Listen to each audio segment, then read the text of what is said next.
This feels like a movie. Perhaps I shouldn't want it to. I know I have experienced being in a relationship where you can compare it to a movie. If you break down the basics of a movie, you will assume perhaps that this is not the perfect relationship at all. If your relationship reminds you of a movie, it is because you remember it like one, only savoring the exact frames the editor, in this case, your mind, wanted you to see. You pass the time in between with cuts, removing anything that isn't the everyday.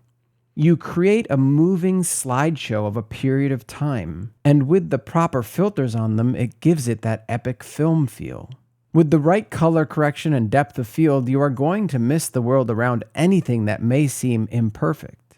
Instead of the feeling of bliss when your relationship turns into a movie, it should be a warning that you are only watching the highlights of the complete picture. That is what a movie is comprised of, the perfect moments, good and bad, dramatized for the passing of time.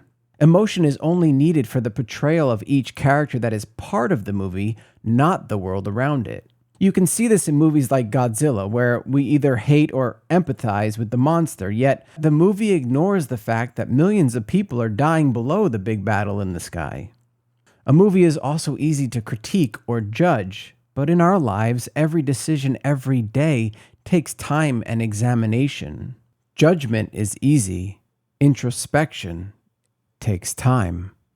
Real life is a balance of your own opinions mixed with feelings that can be totally dependent on the sleep you had the night before, what you ate, and the feelings of the people around you.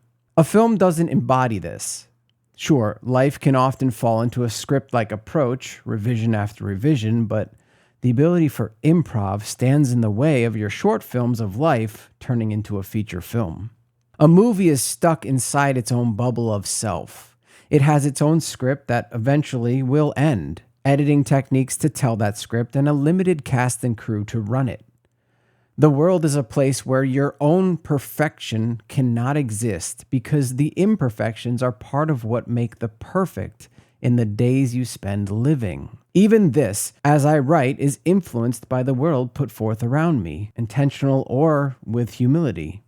Tonight, I do look forward to thinking back upon the old relationships I had where I thought things did feel like a movie, but now I'm realizing I'm glad most movies don't have a sequel. If I only have fragments of time and then years skipped in between due to the time constraints of an audience watching the film, the need to circulate new patrons through the theater to turn profit, and summarizing exposition so not to confuse the people watching, I would not be giving myself enough life, enough care, enough introspection. My mind will then be unable to mature and reflect due to the curtain closing and the credits rolling. I want to be able to see the unspoken sequel to my life and relationships. The time that happens between the cuts. The time that has yet to occur after the movie ends, even if there was a happy ending. That ending is superficial because love is not the end. Love is the beginning. I refuse to skip these unwritten chapters in my life because there is no rewind, but there is definitely a fade to black.